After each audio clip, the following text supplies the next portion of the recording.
Hola chicos, buenas tardes, ¿cómo les va? Un gusto saludarlos. Mi nombre es Diego Tula y junto con la doctora Emilia Guglielmotti y la doctora María Eugenia Fernández Martín vamos a llevar adelante esta materia que se denomina, como ustedes bien saben, Derecho Colectivo del Trabajo. En primer lugar, algunas aclaraciones previas. La primera y la más importante, les pedimos disculpas por un error de tipeo. Nosotros hemos consignado que el primer encuentro sincrónico se iba a desarrollar el lunes 29 del 8 y en realidad quisimos poner lunes 28 del 8. Por eso es que en la plataforma está anunciado con este contrasentido, no para el lunes, pero 29.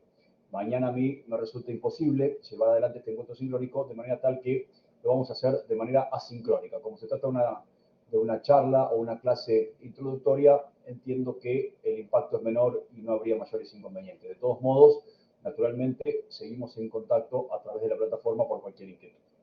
Bueno, avisos parroquiales, nosotros lo hemos consignado ya en el aula virtual, pero vaya a modo de recordatorio. Primero, recuerden que esta materia se regulariza de dos maneras. ¿No? Recuerden ustedes, la regularización no es la aprobación de la materia. Es, bueno, cómo obtienen ustedes el derecho para poder rendir o acceder a su examen final. Bueno, en primer lugar, se regulariza a través de la presentación y aprobación, por supuesto, de un trabajo práctico, individual. Nosotros hemos consignado tanto en la solapa de trabajos prácticos como en la solapa de introducción general estos requisitos. Hemos puesto la consigna del trabajo práctico, hemos puesto la extensión que debería tener mínima y máxima y hemos puesto la fecha de ingreso, perdón, la fecha de entrega. Lo que yo sugiero, lo que nosotros sugerimos es, y esto un poco da cuenta de la dinámica del ejercicio de la profesión, que no especulen con la fecha de entrega. Entendemos perfectamente que ustedes están cursando una carrera, que esta no es la única materia, que tienen otros compromisos universitarios y quizás otros compromisos laborales, familiares, sociales. Eso está muy claro. Todos quienes hemos cursado una carrera de grado lo sabemos perfectamente, lo hemos vivido. Sin embargo, cuando ustedes obtengan su titulación y decidan ejercer la profesión, ejercer la función judicial o la salida laboral que ustedes puedan o quieran, hemos elegido una carrera donde las fechas, los plazos son perentorios e improrrogables. De manera tal que si el día de mañana, por cualquier circunstancia, ustedes deciden esperar hasta último momento para realizar una presentación y por cualquier imponderable esa presentación no se puede hacer en legal tiempo y forma, ustedes luego, salvo excepciones, van a correr un riesgo, yo no quiero ser terminante, pero van a correr un riesgo profesional primero, porque no sabían eso, y sobre todo en lo que hace a los intereses de su cliente, su representado, en orden a la satisfacción de sus intereses. ¿Por qué? Porque corren el riesgo de que esa presentación, a la postre, la justicia lo considere fuera de término. Bueno, digamos, la dinámica en nuestra materia pretende simular lo más parecido posible esa realidad. Es decir, es que una fecha, la hemos dado con 2 meses vista, para que puedan presentar ese trabajo. Y bueno, lo que sucede año tras año es que alumnos y alumnas, por supuesto, lo presentan con la suficiente antelación, otros los presentan sobre el vencimiento, ya sea el día o el horario incluso, y finalmente algunos intentan presentarlo dando justificación para ello días después. Nosotros queremos decirles que, salvo cuestiones de comprobada fuerza mayor, y aún así que van a ser analizados por la cátedra, el principio y el principio general va a ser que no se van a aceptar presentaciones fuera de ese plazo.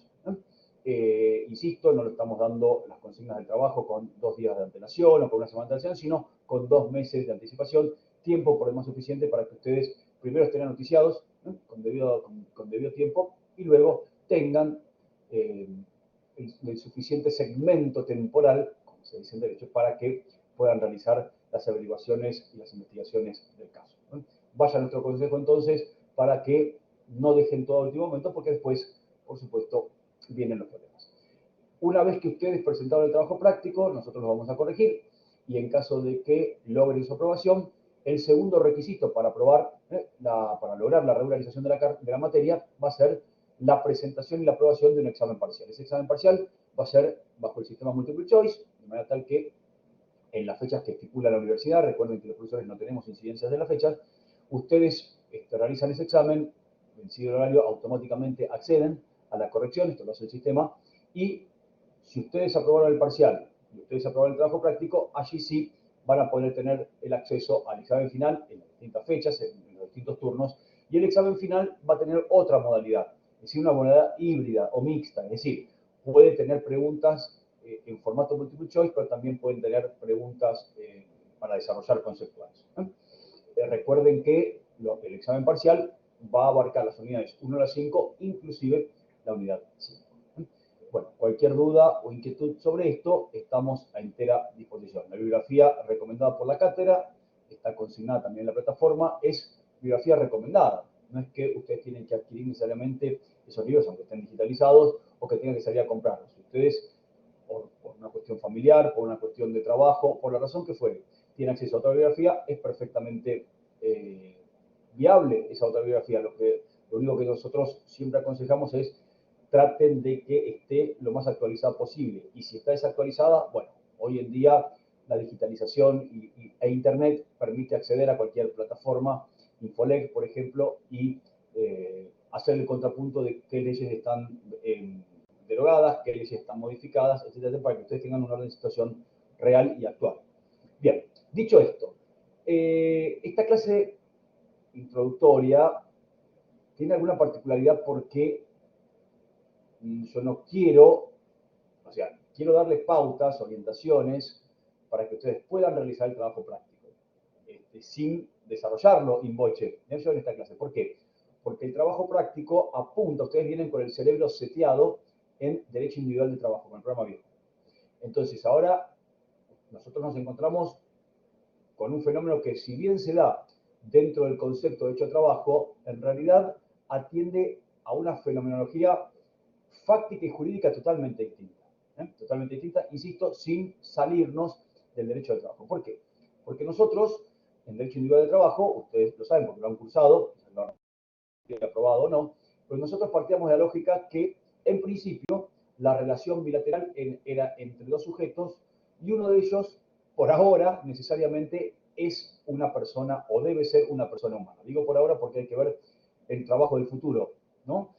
Con el impacto de la inteligencia artificial, la robótica, la tecnología, etcétera, etcétera. Pero por ahora es infungible y por lo tanto lo pueden realizar solamente, por lo menos en cuanto a sus derechos humanos fundamentales, las personas humanas. Entonces, en esa relación bilateral entre un trabajador, trabajadora, y una persona que da trabajo, empleador, nosotros teníamos una relación bilateral que se basaba o se sustentaba, se fundamentaba en una suerte de principios, los principios del derecho individual de trabajo. Nosotros hemos visto distintos principios que dan fuerza jurígena a esa relación bilateral. Hemos visto el principio de irrenunciabilidad, el principio protectorio, el principio de primacía de la realidad, el principio de conservación del contrato de trabajo, como principios generales del derecho del trabajo. Y después, por supuesto, como toda disciplina jurídica, participa también de los principios generales del derecho, como es el principio de buena fe, el principio de no discriminación, el principio de igualdad, bueno, el principio pro homine, etc. O sea, la razón de ser de estos principios, que responden precisamente al concepto de insuficiencia negocial inicial, donde la persona que trabaja con lo único que cuenta al momento de llevar a cabo esa contratación es con su capacidad de trabajo, de manera tal que se podría decir que su voluntad y su libertad está viciada. Entonces, el orden público laboral, esta suerte de balanza invertida, viene a darle peso específico jurídico al trabajador para poder equiparar medianamente las voluntades, de manera tal que empleador y trabajador al momento de contratar, bueno, tengan una misma fuerza jurígena. Por supuesto que esa fuerza jurígena que va a tener el trabajador no va a venir por sí, sino por su condición de trabajador y por lo tanto por el amparo, por la tutela, por la protección que otorga el orden público laboral. Es decir, si el empleador, por ejemplo, va a decir, bueno, yo te contrato a partir de mañana para prestar servicio, pero quiero que prestes 24 horas de servicios por 7 durante todo el vínculo laboral, bueno, allí viene el ordenamiento jurídico laboral con derechos irrenunciables e indisponibles para las partes, es decir, aún en contra de la voluntad del trabajador que por ahí dice, sí, yo quiero llevar adelante esto porque necesito el trabajo, etcétera, etcétera, y le dicen, bueno, mire, no, usted no puede realizar más de tantas horas por día. En caso de que usted preste servicios más de determinada cantidad de horas por día, sepa que tiene derecho a percibir horas extras, y aún así las horas extras también son limitadas porque tiene que respetar un descanso diario entre jornada y jornada de 12 horas. Y el día de mañana el empleador dice, bueno, yo te voy a dar trabajo, pero te voy a pagar por 8 horas diarias, sí, a valores de hoy 20.000 pesos, aun cuando el trabajador acepte por una cuestión de necesidad ese empleo, viene el orden público laboral para decirle, mira que si el día de mañana vos querés reclamarle a ese empleador la diferencia entre lo que vos percibiste y lo que devengaste, por esa puesta a disposición de la capacidad de trabajo, bueno, en nada incide el hecho de que vos le hayas dado la mano y se hayan puesto de acuerdo. Y vos incluso, durante un tiempo determinado, por supuesto dentro del periodo de reclamo que determina la prescripción bianual en el derecho de trabajo, bienal en el derecho de trabajo, el trabajador va a poder reclamar eventualmente una diferencia salarial en esos conceptos. Es decir, el orden público laboral, insisto, le va a dar una suerte de protección al trabajador para insuflar su voluntad y poder acordar medianamente entre pares.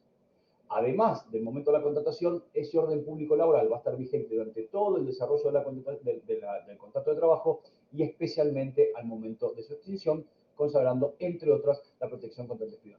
Ahora, ¿por qué digo que el cerebro hay que setearlo distinto? Porque nosotros, al entrar en el ámbito del derecho colectivo del trabajo, de las relaciones colectivas de trabajo, que en realidad, piensen ustedes que el derecho colectivo de trabajo de alguna manera pone de manifiesto o evidencia la razón de ser del derecho de trabajo, sobre todo hoy, que está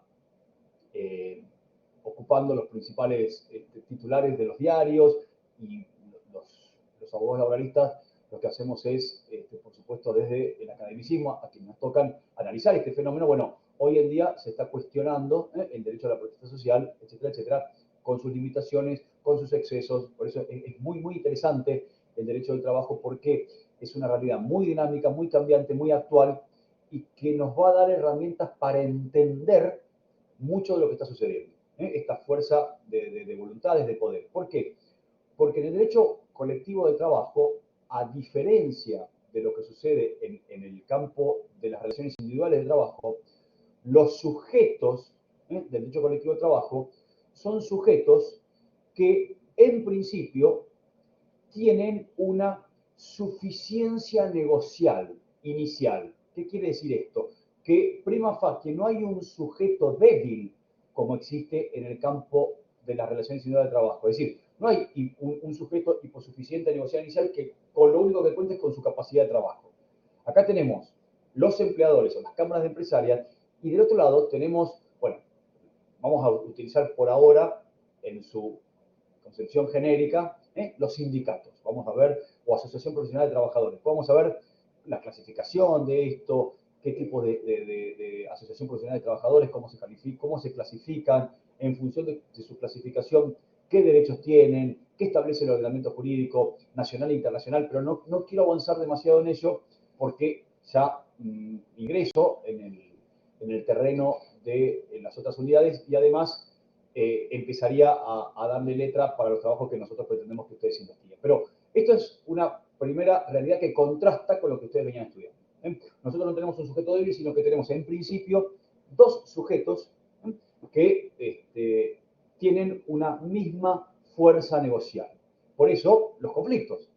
Porque si el trabajador dice, mira, yo quisiera ganar más de lo que vos me pagás porque me estás pagando por debajo del salario de convenio, y el empleador le dice que no, el trabajador, el único factor que tiene es o bien retener tareas, por supuesto, pero eso sabemos en lo que termina, o bien la necesidad de ir a asesorarse a un sindicato, al Ministerio de Trabajo, a un abogado, para eventualmente realizar un reclamo vía judicial. Digamos, la única potestad en los hechos que tiene, el único elemento de presión fáctico que tiene el trabajador es retener tareas. De lo contrario, tiene que continuar poniendo a disposición su capacidad de trabajo. O, por supuesto, intimar y eventualmente terminar un despido indirecto o en un despido directo. En cambio, en el derecho colectivo, vamos a ver que hay muchas medidas de acción directa que pueden llevar las partes para lograr torcer la voluntad de la contraparte, del otro sujeto involucrado en pos de lograr o obtener los intereses en juego. Entonces, esta es una primera diferencia enorme. Como los sujetos del derecho colectivo de trabajo van a ser distintos a los sujetos del derecho individual de trabajo, el interés en juego es distinto. Porque nosotros en el campo del derecho colectivo de trabajo vamos a tener en juego, en miramiento, un interés colectivo, no un interés individual. Ojo, a no confundir interés colectivo con la sumatoria de muchos intereses individuales, porque eso es un interés plurindividual. ¿Qué quiere decir? Que si el día de mañana, por ejemplo, hay una empresa que a 5 trabajadores le abonan por debajo del salario mínimo vital y móvil, y esos 5 trabajadores deciden realizar un reclamo judicial, el hecho de que el lado activo de la obligación, la legitimidad activa, el sujeto legitimado activo, sea múltiple, es decir, que no sea uno solo, sino que son 5 trabajadores judicializados, 5 actores, no transforma ese reclamo en un reclamo colectivo. ¿Por qué?